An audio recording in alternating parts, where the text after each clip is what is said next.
Keeping tabs on futures this morning as we are lower for the Dow, the S&P 500, and the NASDAQ with just about 15 minutes until the start of trade here in the U.S.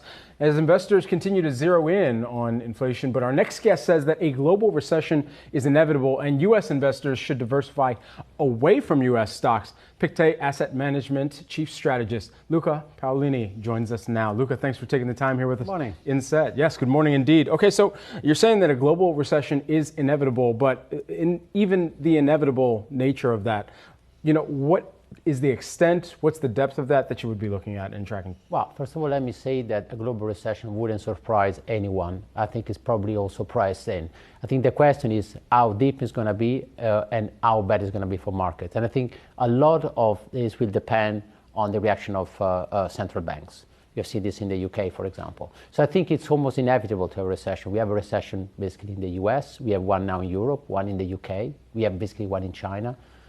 So I think we have to get ready for that. So the question will be how deep it's going to be and how bad it's going to be reflected in earnings, which I think are still too high. I want to focus on the UK for a moment, which is where you're based. Is what Prime Minister Liz Truss is doing and the Bank of England going to make the situation worse or better in the UK? Well, the problem with the UK is this. This is a country where it's very dependent on foreign capital. So I think it's very important that the pound doesn't collapse because otherwise investors are not coming. The second point is that there is a total contradiction between what the government is doing and what the central banks wants to do. And this creates a lot more uncertainty.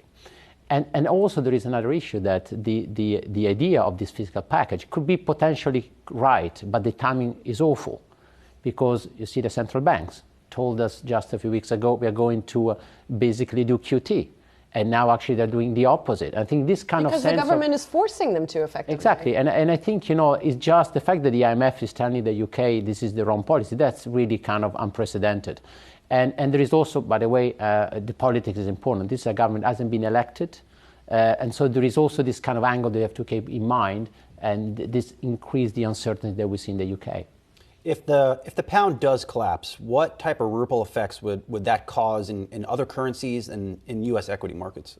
Well, you see that even in the U.S., I'm surprised that a lot of people are worried about the UK. Why? Because this is a policy experiment that is going terribly bad. So everybody is watching here. Bond vigilantes are back, so everybody is watching.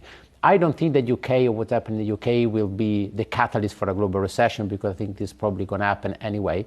But there is a sense that bond investors are looking and you have to be very careful what you're doing in terms of communications, in terms of decisions, because we have been punished. And you look at the volatility of gilts, went down 25%, up 25%. This is like the volatility that you have in Bitcoin for a bond market. So obviously there are significant implications. One of the areas as well that you think is overweight is quality growth stocks right now. How would you define a quality growth stock in this environment?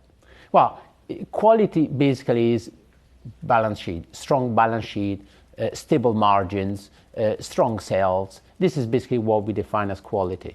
Growth is interesting because growth, when you think about growth, you think tech, and tech has been suffering a lot. But we think they're very close to peaking bond yields in the US.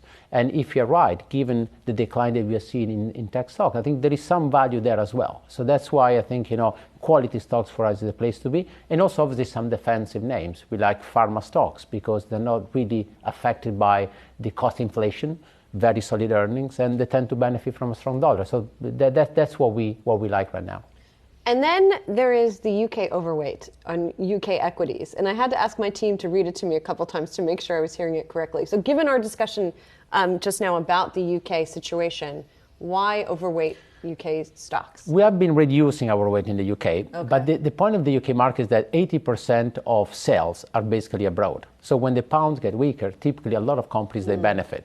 So I think the UK market, the UK is kind of, you see, almost like a market meltdown, but UK equities are different. They're kind of defensive. There is a lot of commodity exposure, strong brands, and they tend to benefit from a weaker pound. So I think the kind of meltdown we're seeing in the pound is not really reflected in the equity price in the UK. And that's why we have been reduced our position, but we still like the UK markets. Interesting. I'm curious now, we're about to end the third quarter, of course.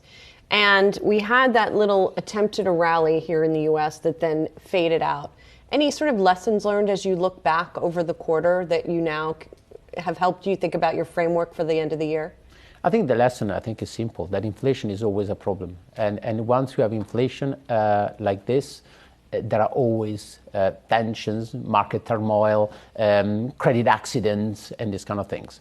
Now, I think for us, it's more about not about inflation and central banks, it's about earnings.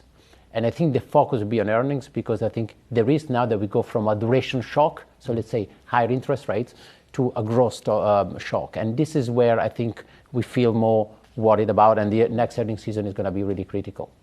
Indeed it is. All right, Pictet Asset Management Chief Strategist Luca Paolini, good to see you in studio. Appreciate it. Thank you.